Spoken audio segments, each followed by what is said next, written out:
글로벌 금융시장의 최근 상황에 대해서 살펴보는 시간입니다.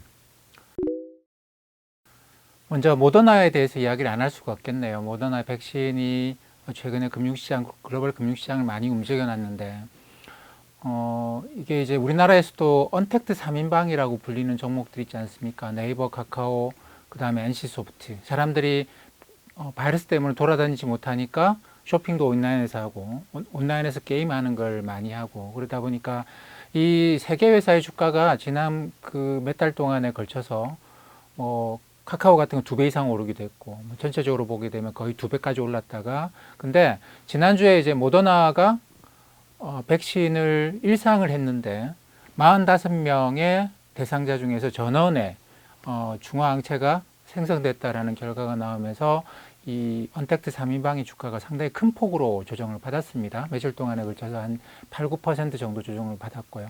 이거는 뭐 우리나라만 그런 게 아니고 미국 시장에서도 마찬가지였어요. 그동안 나스닥의 대형 종목들이 쭉 치고 올라가고 다우존스 종목들은 못 올라가고 이런 식의 양극화가 굉장히 극심하게 일어났었는데 뭐 핵심은 그거죠. 뭐 우리나라에서 이야기하는 언택트 3인방과 비슷한 스토리입니다. 구글, 뭐 아마존, 넷플릭스, 페이스북, 거기다가 마이크로소프트, 애플 들어가고 거기다가 이제 테슬라도 이쪽 영역에 들어가요. 왜냐하면 사람들이 대중교통을 잘 이용을 안 한단 말이죠. 그러다 보니까 자동차를 구매하는 사람들이 있는데 자동차를 꽤 비싼 값을 주고 구매하려는 사람들. 그러니까 이게 광범한 자동차 수요라고 판단하기는 좀 어려운 면도 있습니다. 왜냐하면 뭐 미국의 경우는 헐츠 같은 그 자동차 임대, 그러니까 렌트하는 업체가 파산도 하고 했죠. 그러다 보니까 중고차가 굉장히 많이 시장에 몰려 나온대요. 거기다가 이제 우버 같은 공유차 이런 것에 대한 사람들의 수요가 줄어들었기 때문에 자동차 공급도 상당히 많은 편입니다. 근데 우리나라에서도 그래서 이제 그 최근에 중고차 시장이 상당히 좀 활발하게 돌아간다고 해요. 왜냐하면 사람들이 대중교통을 이용을 안 하고 자동차를 이용하려는 사람들이 늘어나고 있기 때문에 그렇습니다. 근데 글로벌하게 보면 이 공유차가 워낙 증가해 있는 상황에서 이쪽에 공급 물량도 상당합니다. 그러다 보니까 자동차 신차 수요가 그렇게 많다고 볼 수는 없는데 이 새로운 신차를 구매하려는 사람들이 이게 이제 자동차에서 보내는 시간이 많아진다라고 생각을 하다 보니까 굉장히 비싼 차를 구매하려는 경향이 생깁니다. 우리나라에서도 올해 들어와서 이게 이제 비싼 차에 대한 구매가 굉장히 크게 늘어나고 있는 모습을 보이는데 전 세계적으로 그렇습니다. 사람들이 자동차를 새로 살 때 이 테슬라의 이제 비싼 차를 사려고 하는 경향이 생기면서 거기다 테슬라가 자율주행 단계를 계속 올려가고 있죠. 그러면서 사람들이 그쪽에 수요가 몰리면서 이것도 바이러스가 낳은 영향 중에 하나라고 봐야 돼요. 그렇게 보면 전반적으로 이 종목들이 이제 치고 올라가면서 다우하고 나스닥 사이의 괴리가 굉장히 심해지고 있다가 모더나의 백신 이야기가 나오면서 이 나스닥의 상승세가 급제동이 걸려버린 그런 상황입니다. 왜 이럴까요? 왜 이럴까요? 그러니까 그거는 그렇죠. 이게 정말로 우리가 백신 개발이 돼야지만 바이러스로부터 자유롭게 경제 활동을 할 수 있는데 백신 개발이 굉장히 힘든 것 같다라는 생각을 해왔죠. 그리고 이제 바이러스 확진자 수는 계속 증가하고 있고 백신 개발은 어려울 것 같고 그러면 경제가 전체적으로는 안 돼도 이런 이제 언택트 쪽으로 그 다음에 미국에서 나스닥이 주로 형성하고 있는 언택트 종목 쪽으로 이쪽은 되고 이쪽은 안 될 것 같다. 이거는 올드고 이거는 뉴다라고 해서 이 격차를 계속 확대시켜 나가는 양극화 과정이 계속 진행이 됐습니다. 근데 이번에 이제 모더나의 백신은 굉장히 효과적이에요. 지금 현재 뭐 뉴욕타임스에 가보면 전 세계 백신 트래커라고 해서 백신 개발하고 있는 것을 지금 전 과정을 추적하는 그런 사이트가 있는데 그 사이트에 보면 이미 그 백신을 사용 승인을 받은 백신도 전 세계적으로 하나가 있습니다. 뭐 중국의 시노켄이라는 회사에서 만든 건데 이거는 그 항체 형성률은 그렇게 높지는 않더라고요. 한 60% 정도밖에 안 되는데 이거는 중국 그 일반 사람들한테 백신을 접종하는 건 아니고 중국 군이 승인을 하고 그 중국 군에 대해서만 일부 사용을 하고 있는 것 같습니다. 이 때문에 이건 승인을 받았긴 합니다만 바이러스 트래커에 따르면 승인을 받았긴 합니다만 이게 이제 광범하게 쓰이기는 불가능한 것 같고 그래서 이거는 큰 의미를 안 두시는 게 맞을 것 같아요. 근데 임상 3상에 들어가 있는 그 백신만 하더라도 지금 4개가 있습니다. 그리고 임상 이상에 들어가 있는 게 5개가 있는데, 모더나 백신은 이 임상 이상 단계예요. 지금 임상 이상 단계인데, 지금 승인받았거나 임상 3상 단계에 있거나 임상 이상 단계에 다른 바이러스 백신에 비해서 워낙 어마어마한 효과가 나옵니다. 정말 놀라운 효과가 나오는 게 45명 대상으로 해서 이 백신을 주입을 했더니 중화항체가 전원에서 다 생겼더라. 근데 지난 5월 달에도 모더나가 한번 시장에 충격을 준 적이 있습니다. 그때도 이제 임상 1상 결과를 내놨는데 다른 것보다 훨씬 항체 형성률이 높았거든요. 그래서 그때도 잠깐 이 언택트 관련주들이 조정을 받고 뭐 좀 시간 지나면서 상당히 큰 폭의 조정을 받기도 했었습니다. 5월달, 6월달에 걸쳐가지고. 근데 그 현상이 또 나타나는 건데, 지난 5월달에는 그나마 모더나 백신은 그렇게 이게 확실하다라고 생각하기는 어려웠어요. 근데 이번에는 임상 1상 하고 난 다음에 중화항체가 형성 안 된 사람들한테 2차 접종까지 들어간 거죠. 2차 접종까지 들어갔더니 전원에서 중화항체가 생겼다. 이렇게 되면 우리가 바이러스와의 전쟁, 인류의 전쟁에서 중요한 승기를 우리가 잡은 거 아니냐. 거기다가 미국 정부가 여기다가 엄청난 돈을 쏟아부었거든요. 모더나 기업에. 이 기업을 딱 찍어서 굉장히 많은 돈을 쏟아부었습니다. 지금까지 쏟아부은 돈이 뭐 1억 5천만 달러 정도가 되는 것 같은데, 그렇게 하면서 이제 임상 1상 결과가 물론 젊은 사람들입니다. 이게 최고령자가 55세고 50세는 거의 뭐 한 명 정도밖에 아마 안 되는 것 같아요. 정확한 데이터는 모르겠습니다만 거의 대부분의 실험 대상자는 40대 초중반까지 걸쳐 있는, 30대 40대 초중반까지 걸쳐 있는 것 같은데, 이 사람들한테 접종을 해봤더니 항체가 다 생기더라. 그리고 지금 2상을 하고 있고 3상이 이번 달 27일에 시작을 한다고 합니다. 근데 이미 미국 정부는 8월 말에 이 백신 생산에 들어가겠대요. 임상 3상 결과를 놓고 뭐 다시 임상을 하고 이러는 게 아니고 일단 8월 말에 그냥 백신 생산에 들어가겠답니다. 그러면서 중국도 이미 이제 백신, 자기들이 개발했다는 백신을 군인들한테만 접종을 하고 있잖아요. 미국도 이걸 이제 모든 시민들이 다 접종을 하는 게 아니고, 그리고 지금 고령자에게는 안전성이 검증이 안 된 상황이에요. 이거 고령자에까지 안전성 또는 기저질환자에게 안정성이 검증되기 위해서는 몇 년이 더 걸릴지도 모릅니다. 이 모더나 백신도. 근데 이제 젊고 건강한 사람들한테는 괜찮다라고 판단해서 곧바로 의료진, 그 다음에 군인들, 이런 사람들한테 먼저 접종이 아마 들어가게 될 것 같습니다. 그렇기 때문에 이게 굉장히 중요한 전환점에 들어가고 있는지도 모른다. 우리가 바이러스 국면과 관련해서. 물론 모더나 백신은 앞으로도 좀 지켜봐야 됩니다. 임상 이상 결과도 나오는 걸 봐야 되고. 근데 이게 특징적인 게 뭐냐면 미국 정부나 그동안의 이쪽 기관들이 이 백신에 관련된 정보는 상당히 공개해 왔습니다. 공개해 왔는데 이번 모더나 백신과 관련해서는 처음부터 미국 정부나 관련되는 미국 정부 연구소가 직접 관련을 갖고 있거든요. 그리고 백악관에서 자주 등장하는 파우치 소장이 이 연구에 직접 관련되어 있는데 정보를 거의 공개를 하지 않고 있습니다. 아마도 미국 정부의 돈이 많이 투입됐기 때문에 그런 것 같은데 정보를 전혀 공개하지 않고 진행을 하고 있는데, 요게 그래서 우리가 이제 판단하기가 좀 어렵긴 합니다만 지금까지 미국 정부가 하고 있는 걸 보면, 그리고 파우치 소장이 하고 있는 걸 보면 이게 이제 중요한 전환점 하나에 들어와 있는 것 같아요. 이렇게 보면은 그동안 일방적으로 치고 가던 나스닥 종목들의 언택트 종목들의 일방적인 상승세, 이거는 꺾였다고 봐야 되지 않겠는가라는 것이죠.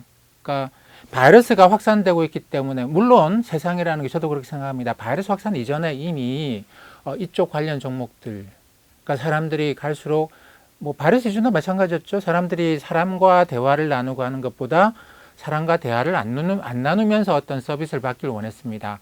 가령 뭐 택시를 타는데 택시 기사님께서 이런저런 대화를 자꾸 유도하는 거, 그런 거 말고 나는 그냥 조용히 가고 싶어요. 이게 이제 어떻게 보면은 이쪽 택시 콜 서비스에도 굉장히 강력하게 퍼져나갔고, 그 다음에 쇼핑도 직접 가서 쇼핑하는 것보다 온라인으로 쇼핑하려고 하고, 그리고 이제 오프라인 매장도 마찬가지죠. 화장품 가게나 옷 가게를 가면 예전 같으면 이제 그 손님이 들어오면 그 가게 그 서비스를 제공하는 점원이 와서 대화를 나누기 시작했는데 지금은 그렇지 않죠.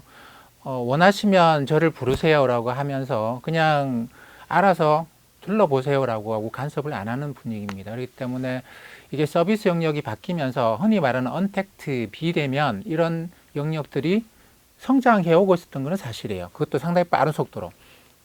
그렇기 때문에 언택트 흐름이라고 하는 것은 추세적으로 올라오고 있는 건 맞습니다. 근데 이게 바이러스 국면을 맞으면서 이 추세가 아주 급한 속도로 이렇게 치고 올라가고 있었는데 요거는 다시 원래 속도로 돌아가려고 할 것이냐 아니면 바이러스는 아직 이거 우리가 잡지 못했다라고 갈 것이냐 요 기로에 와 있는 것 같습니다. 근데 그게 이제 지금 모더나가 그 영역에서는 제일 앞서가 있어요. 그러니까 전원의 항체가 형성됐다라는 거 정말 놀라운 결과인데 그동안에 인류가 백신과 관련해 가지고 많은 결과들이 있습니다. 임상 1상, 2상, 3상 뭐 그리고 이제 최종적으로 FDA 승인 그게 그리고 실제로 성공했느냐 이런 여러 가지 결과를 보면 모더나 백신과 같은 경우에는 확률적으로 1%도 채 안 되는 확률로 지금 치고 올라오고 있거든요. 그래서 이걸 믿어야 되나 말아야 되나를 갖고도 전문가들 사이에 굉장히 논란이 많습니다. 근데 정말로 그렇다고 한다면 그리고 8월 달에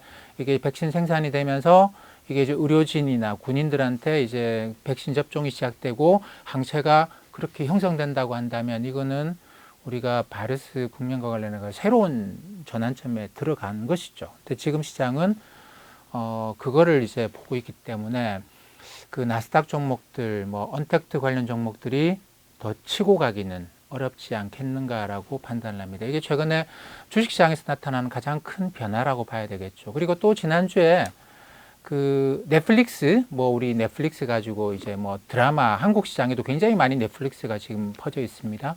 뭐 드라마 만든 게 넷플릭스에 올려지느냐 아니냐를 갖고 굉장히 많은 큰 차이가 발생하고 한국 드라마가 넷플릭스에 올라가니까 일본에서도 또는 동남아시아에서도 그게 이제 드라마 영역에 탑 2, 탑 3, 뭐 이런 데 막 올라가고 뭐 1등 하는 그런 드라마들도 많이 나오고 하는데 이 넷플릭스가 지난주에 실적을 발표를 했어요. 2분기 실적을 발표했는데 2분기 실적은 괜찮았습니다. 2분기 괜찮았어요. 사람들이 이게 바이러스가 돌면서 이제 집에서 생활하다 보니까 2분기 실적은 시장 예상치보다 좋았어요.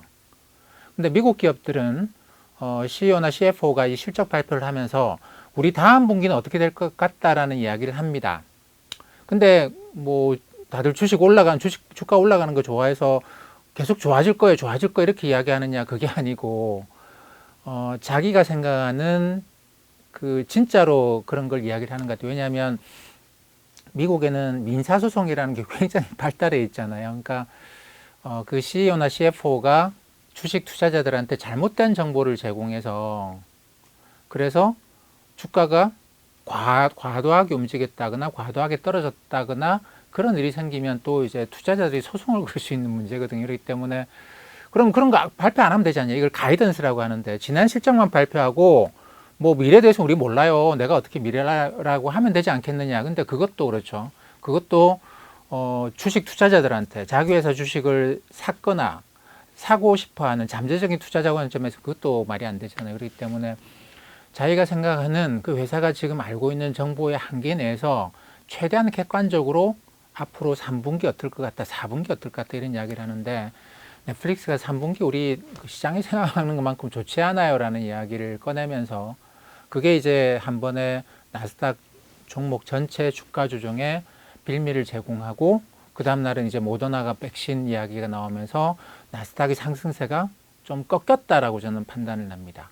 그러니까 이미 주가가 많이 비싸고 근데 이 비싼 상황에서 저는 주식시장을 그렇게 보거든요. 우리가 많은 개인 투자자들이 저는 실패하는 이유가 한 가지만 보기 때문이라고 봐요. 뭐만 보느냐, 모멘텀만 보기 때문에 그렇습니다. 야, 주가가 올라갈 이유가 있다. 지금 뭐 정부가 뭐 뉴딜 정책을 쓰는데 그러면 그거는 올라갈 이유가 있다라는 것이죠. 그걸 모멘텀이라고 이야기합니다. 또는 저기 바이오 제약 기업들이 뭐 임상에 실패했다더라. 그러면 떨어질 이유가 있는 것이 이것도 이제 떨어질 모멘텀. 이게 떨어질 이유가 있다, 올라갈 이유가 있다면 집중하다 보면 어떤 걸 놓치느냐면 또 하나의 요인인 밸류에이션. 지금 비싸냐, 싸냐라는 문제죠. 그래서 저는 항상 이 두 가지를 같이 섞어 놓고 봅니다. 그럼 어떻게 봐야 되느냐면 이렇게 이제 사사분면을 그려 놓고 모멘텀 있다, 없다. 모멘텀 강하다, 약하다. 밸류에이션 지금 비싸다, 싸다. 이렇게 보면 지금 비싼데 모멘텀은 있다. 아, 이거 이렇게 비싼데 지금 사야 되나? 근데 모멘텀은 있잖아. 앞으로 더 올라갈 만한 그런 유인이 있잖아. 이런 국면이 있을 것이고요. 뭐 수학에서 1, 4분면이라고 이야기하는 국면이 있을 겁니다. 또는 정반대로 지금 주가는 싼데 주가는 굉장히 싸요. 밸류에이션은 낮고 그 다음에 이제 모멘텀도 없어요. 그런 종목들도 있습니다. 지금 흔히 우리가 가치주, 뭐 배당주 이런 종목들이 주가는 어떤 기준으로 봐도 싼 거는 맞아요. 근데 저 종목들이 앞으로 이 세상에서 이 바이러스도 돌고 하는 지금 언택트 관련 종목들 사람들이 다 비대면 접촉으로 주문도 하고 살아가는데 투자도 비대면으로 하고 소비도 비대면으로 하는데 과연 이 종목들이 앞으로 살아남을까라는 생각 때문에 주가가 굉장히 낮거든요. 그러니까 모멘텀이 없고 주가가 낮은데 뭐 이런 종목들도 있고 이렇게 네 개로 나눠 볼 수 있습니다. 근데 이 언택트 관련 종목들이 모멘텀이 높은 건 확실해요. 근데 정말로 주가가 좋으려 그러면 주가는 지금 낮은 수준인데 모멘텀이 좋아요. 환상적이죠. 그럼 이건 주가 올라가기 시작하면 어마어마하게 올라갑니다. 몇 배씩 올라갑니다. 근데 이미 그 상태까지 갔어요. 그래서 주가가 막 비싸졌습니다. 이젠 싸지 않고 비싸졌는데 모멘텀은 여전히 좋아요. 저는 주가가 높다는 이유로 떨어진다고 생각하지 않습니다. 주가가 높은데 모멘텀이 사라지면 그동안 주가를 끌어올렸던 모멘텀이 사라져 버리면 주가가 폭락하는 경향을 갖고 있습니다. 근데 주가가 낮아요. 낮은 상황에서 모멘텀이 사라진다 없다? 떨어져 봤자 얼마나 떨어지겠습니까? 그럼 이런 경우에는 주가가 이미 낮은 상황인데 뭐 어떤 이유로 가지고 뭐 어느 날에 전쟁이 났다더라 뭐 어떻고 뭐 그런 이유로 주가가 훅 떨어지면 저는 이거는 저점 매수해야 된다고 보거든요. 근데 주가가 굉장히 높아요. 밸류에이션이 굉장히 높아요. 근데 그런 상황에서 모멘텀이 떨어져서 주가가 훅 떨어진다. 이거는 떨어지는 칼날을 잡지 말라고 잡으면 안 되는 것이죠. 근데 이제 개인 투자자들께서 모멘텀만 보니까 모멘텀이 좀 꺾였는데 주가 이렇게 많이 떨어져서 바이 산단 말이죠. 물타기에 들어간단 말이죠. 저는 그건 잘못이라고 봐요. 주가가 굉장히 높을 때는 떨어지는 게 이게 얼마나 떨어질지 우린 모릅니다. 그렇기 때문에 늘 생각하실 때 밸류에이션이 지금 높다 낮다 모멘텀이 있다 없다라고 봐야 되는데 지금 언택트 관련 종목들은 밸류에이션은 상당히 높고 모멘텀이 굉장히 강했는데 그 모멘텀이 지금 모더나 백신 때문에 의심을 받고 있어요. 물론 모더나 백신이라고 하는 게 올해 가을 겨울에 2차 대유행이 발생할 걸 없애주지는 못할 겁니다. 왜냐하면 지금 광범하게 백신을 접종할 수 있는 상황은 분명히 아니에요. 모더나 백신은 그런 거 아닙니다. 그렇기 때문에 가을 겨울철에 2차 유행이 오는 거는 아마도 그거는 가능성이 굉장히 높은 것 같은데 이게 극도의 혼란 상태로 벌어지지는 않을 것 같아요. 그렇기 때문에 언택트 관련주들이 완전히 모멘텀이 꺾여가지고 지금 완전히 모멘텀이 반대로 간다고 볼 수 있느냐? 그건 아니고요. 아직까지는 가던 모멘텀이 잠깐만 이거 이렇게 되면 이게 계속 모멘텀을 유지할 수 있을까? 8월 말에 모더나가 백신을 생산해서 그게 실제로 의료진들하고 군인들한테 접종이 되고 난 다음에 이게 얼마나 효과적인가를 봐야 돼요. 그까지 봐야지만 우리가 확실한 정보를 알 수 있는데 어쨌든 치고 나가던 모멘텀이 언택트 관련주들이 모멘텀이 이제 멈췄다라고 보는 게 제가 볼 때는 맞지 않겠나 생각을 합니다. 그러다 보니까 다우와 나스닥 사이의 양극화가 일단 더 이상 확대되지 않고 좀 줄어드는 쪽으로 모더나 백신 이야기가 나온 이후로 다우는 좀 올라갔고 나스닥은 지금 멈춰져 있고 그런 상황이라고 보시면 될 것 같습니다.